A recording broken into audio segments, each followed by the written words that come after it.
हाँ, मस्जिद के अंदर टीम गई थी। मस्जिद में वही देखा उन्होंने, मस्जिद में टीम गई थी और उन्होंने वहाँ ये देखा कि कहाँ क्या चीज़ है, और कुछ नहीं देखा ना, और कुछ मालूम किया उन्होंने। ये वजू खाना है, ये यहाँ पर सीढ़ियाँ हैं, और ये यहाँ पर वजू होता है, ये यहाँ पर कब्रें हैं, सिर्फ यही देखा, इसके अलावा कुछ नहीं।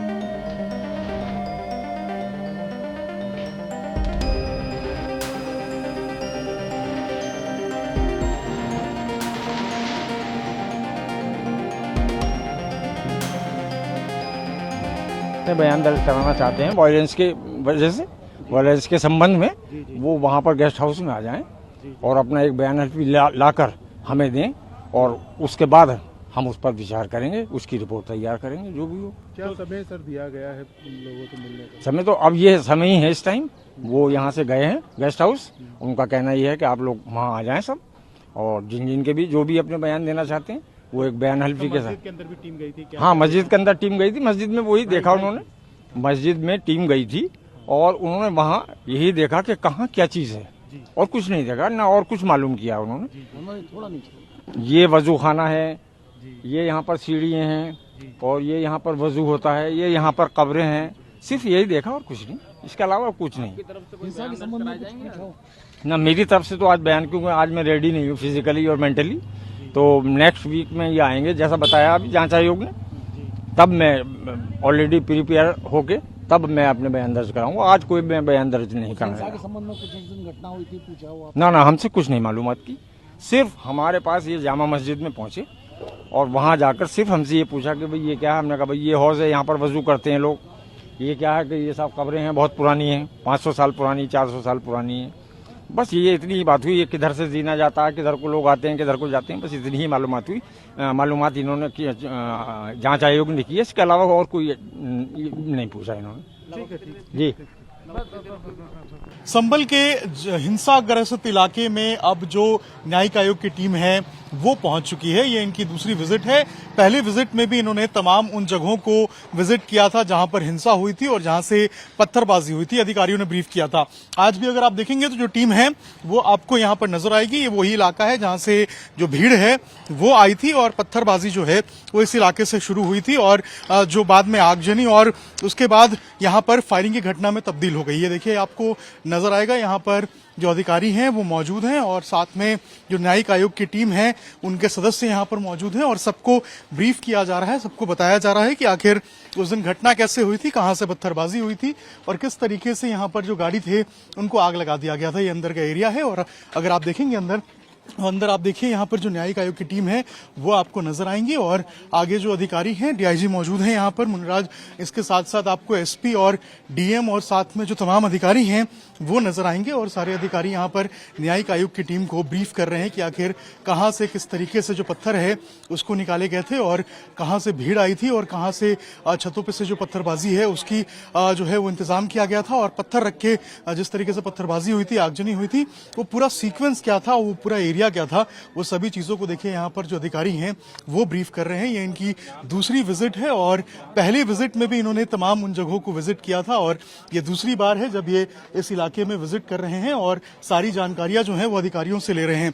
इसके अलावा आज जो न्यायिक आयोग का जो पूरा कार्यक्रम रहने वाला है, इसमें ये उन सभी लोगों के बयान भी दर्ज करेंगे जो लोग स्वेच्छा से अपने बयान जो हैं वो दर्ज कराना चाहते हैं, अपनी बात रखना चाहते हैं।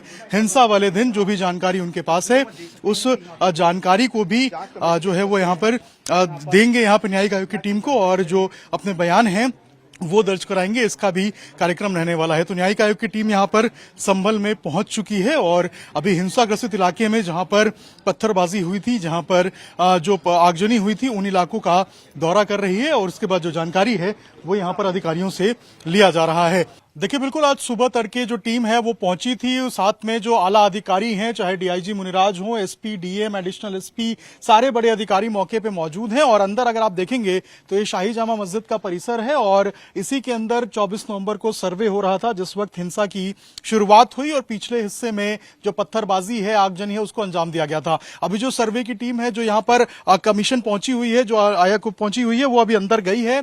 अंदर जो है वो यहाँ सदर मौजूद है जामा मस्जिद के, जाके उनसे मुलाकात कर रही है। इसके साथ साथ किस तरीके से ये पूरी हिंसा हुई थी, कहां से पत्थरबाजी हुई थी, किन इलाकों से जो है वो भीड़ पहुंची थी, उन सभी इलाकों का मुआयना किया जा रहा है। जहां पर कारतूस मिले थे उस इलाके को भी देखा गया है। इसके अलावा जो पीछे का हिस्सा था जहां से जो नवनिर्माण बिल्डिंग थी जिसके पत्थरों को उठाकर और पत्थरबाजी की गई थी जैसा पुलिस बता रही है, तो उन सभी इलाकों का, उन सभी जगहों का जहां जहां पर इस तरीके से हिंसा हुई थी, उन सभी जगहों को जो आयोग की टीम है वो वहां पर विजिट कर रही है। यह आयोग का दूसरा विजिट है। इससे पहले भी एक बार आयोग यहां पर आई थी और यहां पर इसी तरीके से जो एरिया है उसको यहां पर मॉनिटर किया था, एरिया को देखा था जहां से पत्थरबाजी हुई थी, वहां उन इलाकों को देखा था। आज भी वहां पहुंची और उन इलाकों को देखा है और अभी भी अंदर जो शाही जामा मस्जिद है इस परिसर के अंदर टीम मौजूद है, आयोग की टीम, और अभी वहां पर देख रही है कि आखिर उस दिन क्या माहौल था, कहां कहां पर जो सर्वे की टीम आई थी उसने विजिट किया था। इसके अलावा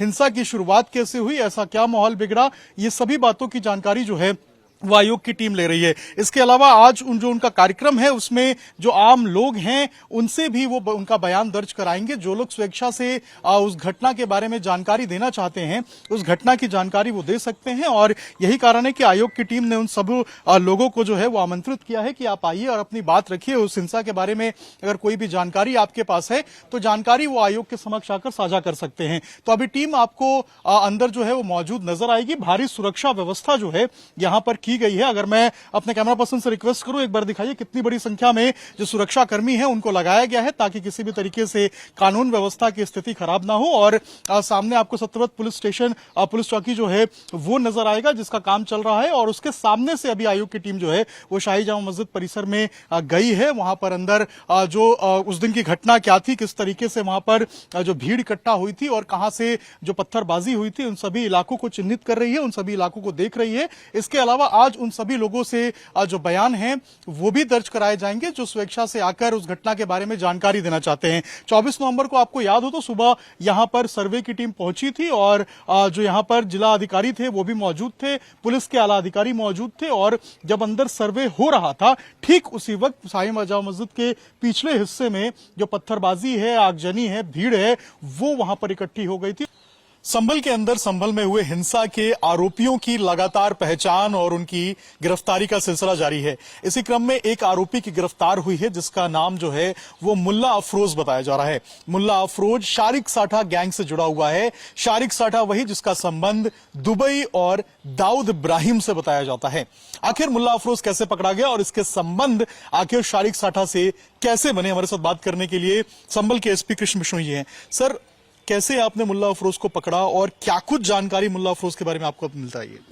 अभी तक संभल हिंसा से संबंधित 70 लोगों की गिरफ्तारी की जा चुकी है। उनमें मुल्ला अफरोज नाम का एक व्यक्ति भी शामिल है। मुल्ला अफरोज व्यक्ति की जब गिरफ्तारी की गई उसके पास उसका मोबाइल खंगाला गया। उसमें उसकी शारिक साठा की गैंग के जितने भी सदस्य हैं लगभग उन सदस्यों से बातचीत भी है। उसके साथ साथ शारिक साठा से भी एक ऐप के माध्यम से उसने बातचीत करना स्वीकारा है इस बात को। और ये दर्शाता है, उसमें पिस्टल के भी कई फोटोज हैं जो इन्होंने अपनी गैंग के अन्य सदस्यों के साथ आदान प्रदान किए गए हैं। इस व्यक्ति की जब इसको हिरासत में लिया गया इसके पास तभी एक 32 बोर की पिस्टल और 3 लाइव कार्ट्रिजेस भी मिले हैं। जिस 2 लोगों की हत्या की बात स्वीकारी है, इसने उस समय बताया कि जब पुलिस के द्वारा आंसू गैस के गोले और चिली ग्रेनेड और ये सब फायर किए जा रहे थे, इसका टारगेट पुलिस को करना था, लेकिन जब जनता पीछे मुड़ के भाग रही थी तब इसने फायर किया तो उसमें 2 लोगों की अनफॉर्चुनेट डेथ हो गई। इस व्यक्ति का शारिक साठा से सीधा संबंध इस समय प्रकाश में आया है। शारिक साठा यहाँ का रहने वाला एक ऐसा अपराधी है जो कि अभी वर्तमान में देश छोड़ के भाग गया है और उसकी धरपकड़ के लिए भी टीमें लगी हैं। लेकिन इसने 2020 के अंदर एक पासपोर्ट बनाया था, उस पासपोर्ट के आधार पे ये व्यक्ति इस देश से बाहर निकल गया है। इनके द्वारा साल में कम से कम 500 गाड़ियां हैं, फॉर्च्यूनर है, वो चोरी करके नॉर्थ ईस्ट में सप्लाई की जाती थी और वहां से आर्म्स और वगैरह लेके ये देश भर में सप्लाई करने का काम है। ये इन लोगों के द्वारा किया जाता रहा है, इनकी गैंग के द्वारा, और इस प्रकरण में विधिक कार्रवाई है वो आगे की जा रही है।